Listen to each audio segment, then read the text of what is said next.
अस्सलाम वालेकुम स्टूडेंट, सुनाए क्या हाल। अच्छा स्टूडेंट, पीछे हमने rectangular components of a vector के ऊपर डिटेल से बात की थी। उसके जो कंपोनेंट थे उनकी मैग्नीट्यूड भी निकाली थी और उन कंपोनेंट की मैग्नीट्यूड की हेल्प से हमने ओरिजिनल वेक्टर की मैग्नीट्यूड भी निकाली थी। और साथ में ये भी कहा था कि कैसे ओरिजिनल वेक्टर की डायरेक्शन को भी हम फाइंड कर सकते हैं, किसकी मदद से, उसके कंपोनेंट की मैग्नीट्यूड की मदद से। तो ये पीछे हमने डिटेल से देखा था। तो आज हम उसी rectangular components of a vector में से जो important MCQs, E CAT, M CAT और बोर्ड एग्जाम में रिपीट होते हैं, आज हम उनको देखेंगे। तो स्टूडेंट आप मेरे साथ रहिएगा, इंशाल्लाह आपको फील आएगा। तो पहले हम पहला एमसीक्यूज डिस्कस करते हैं। इधर हमारे पास एमसीक्यूज होगा, उधर हम उसकी एक्सप्लेनेशन देखेंगे, डिटेल से हम उसको देखेंगे कि कैसे उसका आंसर आया। अब पहला एमसीक्यूज,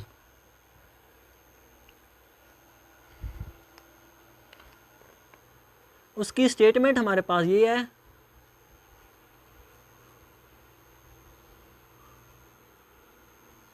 कौन से एंगल के ऊपर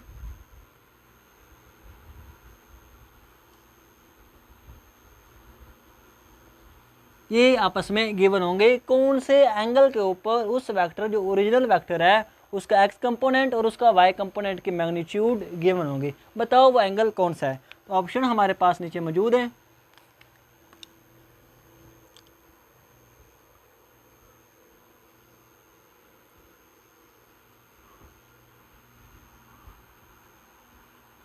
(45) और D 90 का एंगल। अब बताओ इनमें से कौन से एंगल के ऊपर जो वो ओरिजिनल वेक्टर है उसके जो हिस्से होंगे उन हिस्सों की मैग्नीट्यूड इक्वल होगी। तो चले हम अब इसको देखते हैं। इधर हम इसकी एक्सप्लेनेशन देख लेते हैं।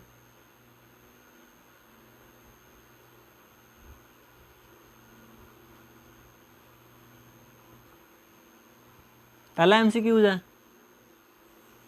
अब स्टूडेंट हमने क्या कहा था, ये एक्स किसके इक्वल होता है, एक कोज एंगल, और ए वाई किसके इक्वल होता है,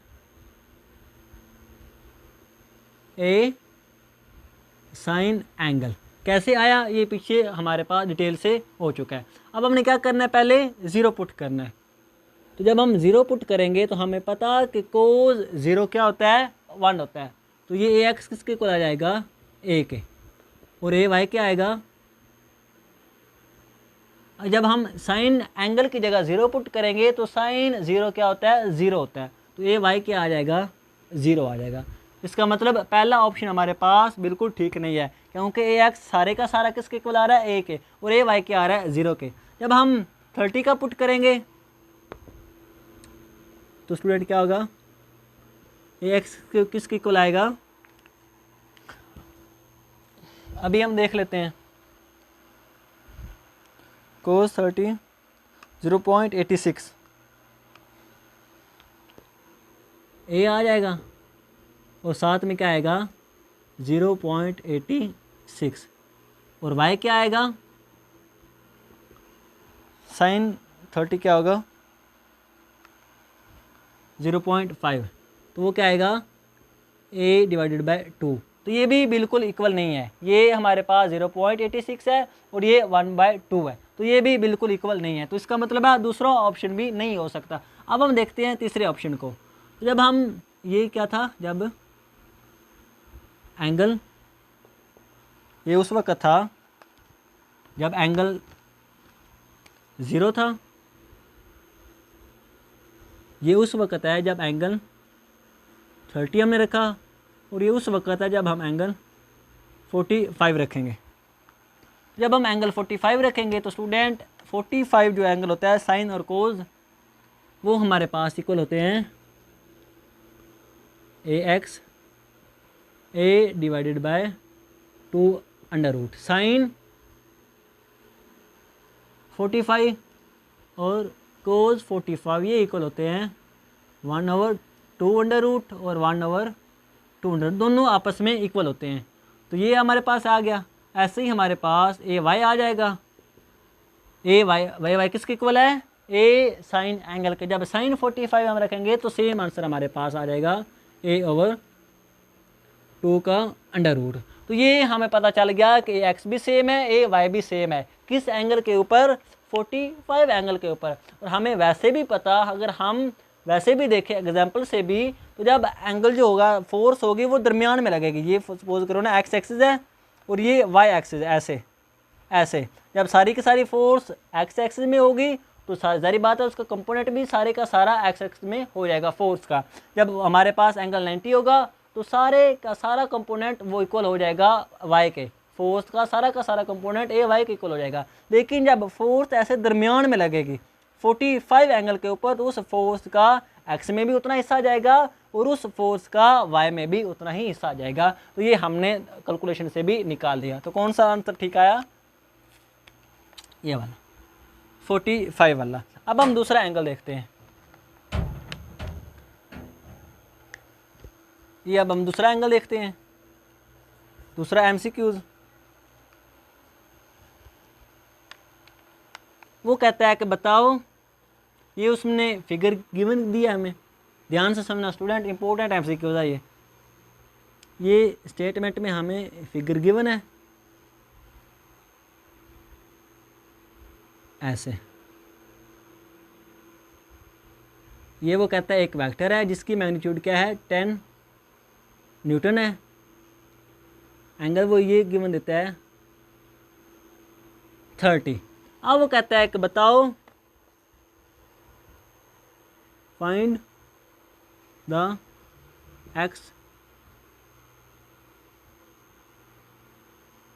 एक्स कंपोनेंट।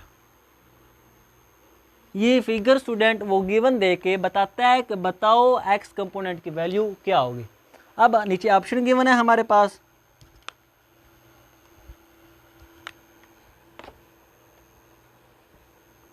ज़ीरो,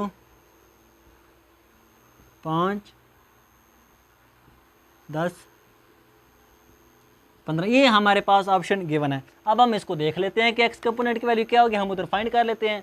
स्टूडेंट ये छोटे मोटे एमसीक्यूज नहीं है कि बताओ एक्स कंपोनेंट की मैग्नीट्यूड का क्या फार्मूला है, वाई का क्या फार्मूला है, बताओ ओरिजिनल वेक्टर की मैग्नीट्यूड का क्या फार्मूला है। वो तो आप हमें बुक से भी पता चल जाएगा कि ये सारी वैल्यू हमें गिवन है। ये स्टूडेंट इंपॉर्टेंट एमसीक्यूज है जो कि हमारे पास बुक में गिवन नहीं है। ये कंसेप्ट वाले एमसीक्यूज है, इनको आपने अच्छे तरीके से समझना है कंसेप्ट के साथ।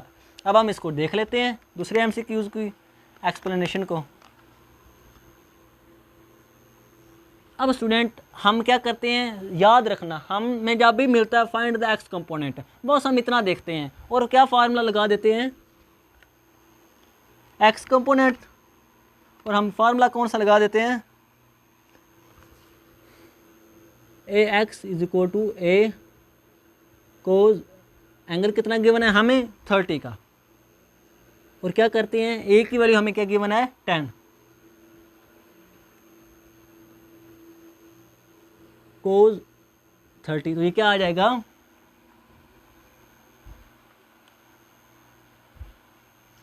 ये हमारे पार्ट 8.6 आ जाएगा। और हम क्या करते हैं, सपोज करो ये वाला ऑप्शन हमारे पास क्या है 8.6 का है,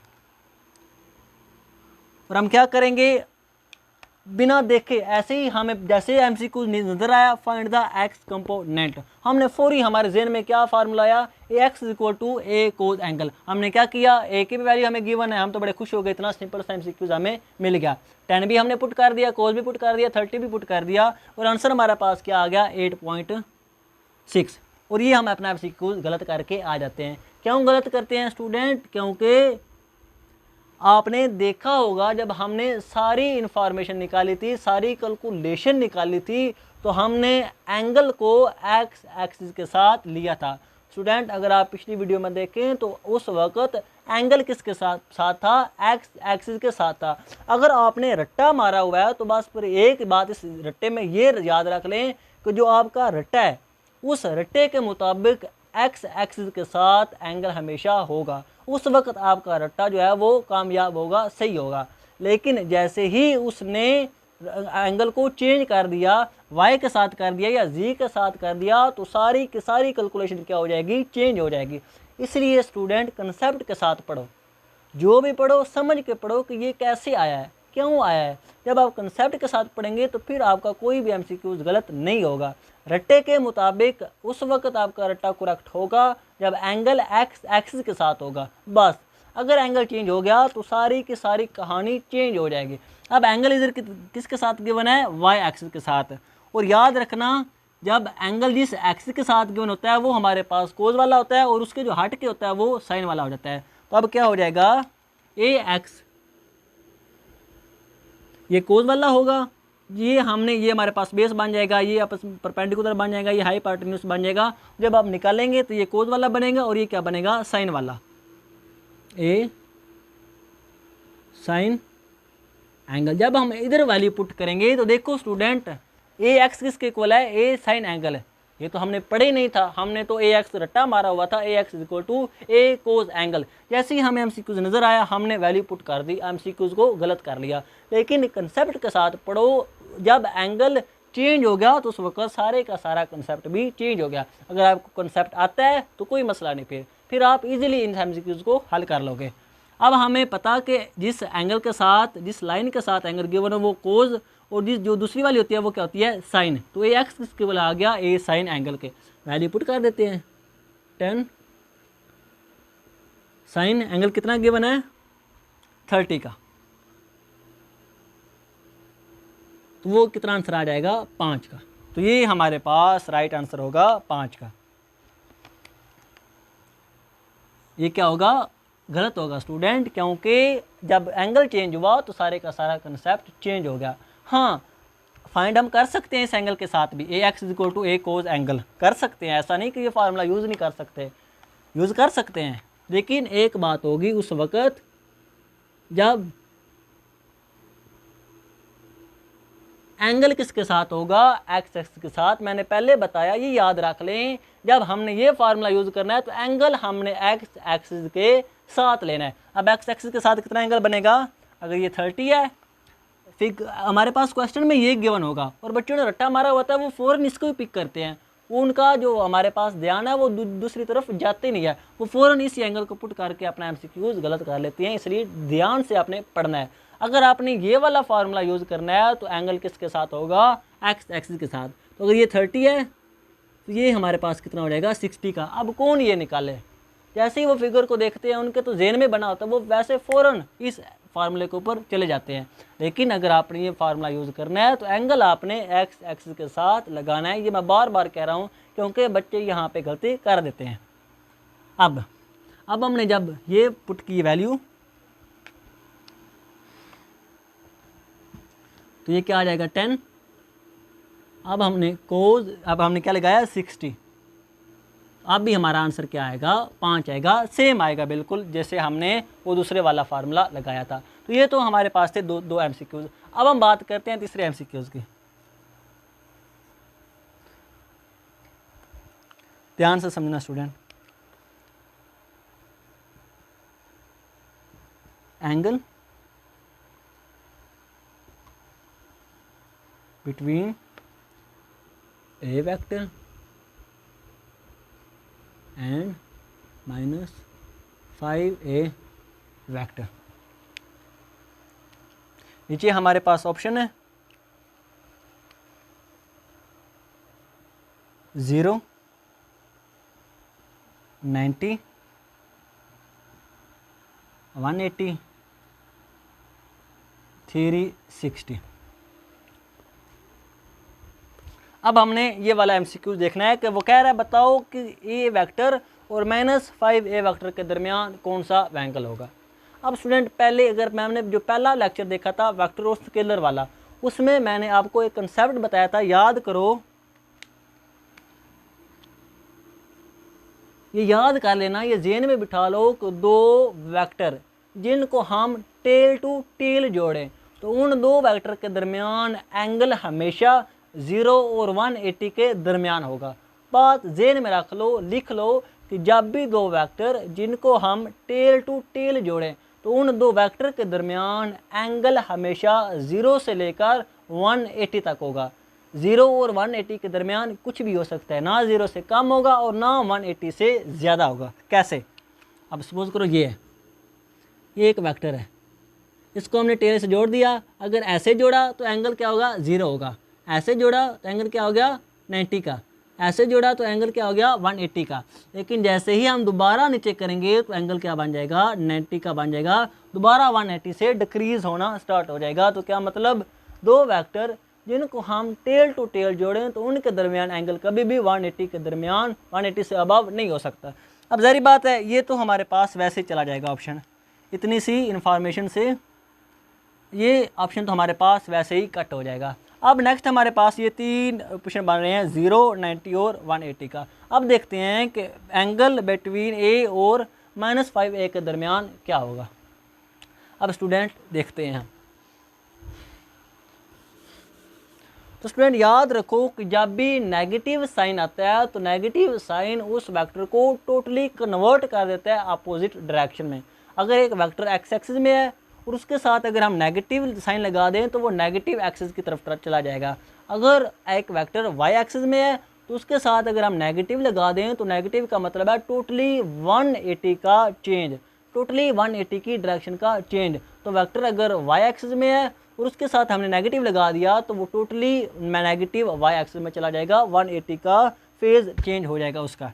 तो ये अगर सपोज करो, ये नहीं कि लाजमी एक्स और वाई में होगा, जिस डायरेक्शन में भी हो उसके 180 में वो शिफ्ट हो जाएगा। सपोज करो अगर ये वेक्टर है, अगर एक्स है तो वो क्या हो जाएगा, टोटली 180 का चेंज लेकर नेगेटिव की वजह से,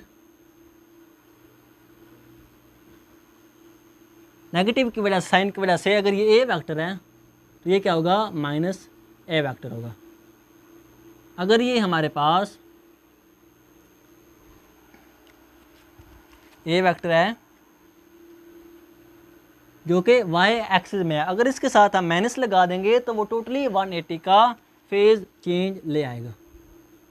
ऐसे ये ए वेक्टर है और ये क्या है, -a वेक्टर है। कितना चेंज लाया इसने, 180 का। और अगर ये नहीं लाजमी एक्स और वाई में ही हो, किसी भी डायरेक्शन में हो स्टूडेंट, तो वो 180 का चेंज लाएगा फेज में। अगर ये सपोज करो ऐसे है तो ये जो -a होगा वो बिल्कुल इसके अपोजिट डायरेक्शन में होगा। अगर ये ए वेक्टर है तो ये क्या होगा, -a होगा और ये कितना है, 180 का फेज चेंज है। अब दूसरी बात, यहाँ से बच्चे कंफ्यूज हो जाते हैं, ये 5 ये वाला, ये वो बच्चों को कंफ्यूज करने के लिए देता है। बच्चे यहाँ से समझते हैं कि ये डायरेक्शन में थोड़ा बहुत चेंज आ जाएगा, क्योंकि ये सिर्फ इसकी मैग्नीट्यूड 1 है और इसकी मैग्नीट्यूड क्या है, 5। तो स्टूडेंट मैग्नीट्यूड का ताल्लुक उसके वेक्टर की लेंथ के साथ है। हमने देखा था ना कि वेक्टर को लेंथ और एरो से हम रिप्रेजेंट करते हैं। लेंथ उसकी क्या बताती है, मैग्नीट्यूड, और एरो क्या बताता है, डायरेक्शन। तो स्टूडेंट इस मैग्नीट्यूड से आपने कंफ्यूज नहीं होना। जैसे ही नेगेटिव साइन आपने देखना है तो उस वक्त वेक्टर खुद को 180 के फेज के साथ चेंज कर लेता है। तो क्या आंसर हमारे पास आएगा, 180 का। ये वाला ऑप्शन हमारे पास ठीक होगा। नजर आ रहा है, आ रहा है। अब चौथा एमसीक्यू,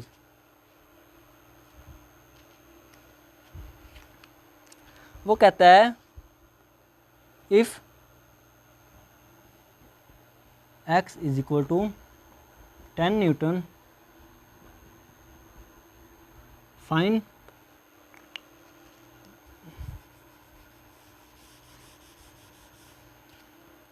इफ, वो कहता है कि अगर एक वेक्टर है, सपोज करो फोर्स है, उसकी मैग्नीट्यूड कितनी है, 10 न्यूटन। एक वेक्टर है फोर्स, उसकी मैग्नीट्यूड कितनी है, 10 न्यूटन है। वो कहता है एंड एफ एक्स वो भी कितना है, 10 न्यूटन। तो वो कहता है find F Y. F Y की वैल्यू क्या होगी। वो कहता है एक वेक्टर है जिसकी मैग्नीट्यूड है 10 न्यूटन और एफ एक्स की वैल्यू कितनी है, 10 न्यूटन। तो वो कहता है कि एफ वाई की वैल्यू क्या होगी। ऑप्शन नीचे हमारे पास गिवन है, 0, 5, 10, 15। तो स्टूडेंट हमने छोटा सा कंसेप्ट लगाना है। वो ये कह रहा है ऐसे, वो कह रहा है एक वेक्टर है ऐसे ऐसे ऐसे फोर्स का, इसकी मैग्नीट्यूड कितनी है 10 न्यूटन की, 10 न्यूटन की इसकी मैग्नीट्यूड है। नीचे बना लेते हैं, जगह हमारे पास काफ़ी है। ऐसा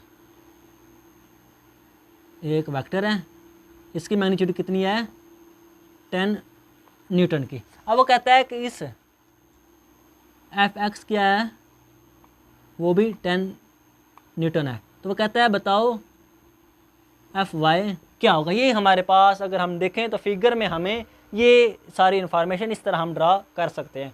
अब ज़ाहिर बात है फोर्स भी 10 न्यूटन है और एक्स एक्सिस भी 10 न्यूटन है जो उसका कंपोनेंट है। तो क्या मतलब हमें यहाँ से पता चल रहा है कि सारी की सारी फोर्स एक्स एक्सिस में ही है, फोर्स और उसका कंपोनेंट एक ही डायरेक्शन में है, तो सारी की सारी फोर्स क्या हो जाएगी एक्स एक्सिस में हो जाएगी। तो हम ये जो वेक्टर लिया था ये हमारे पास ऐसे एक्स की डायरेक्शन में होगा।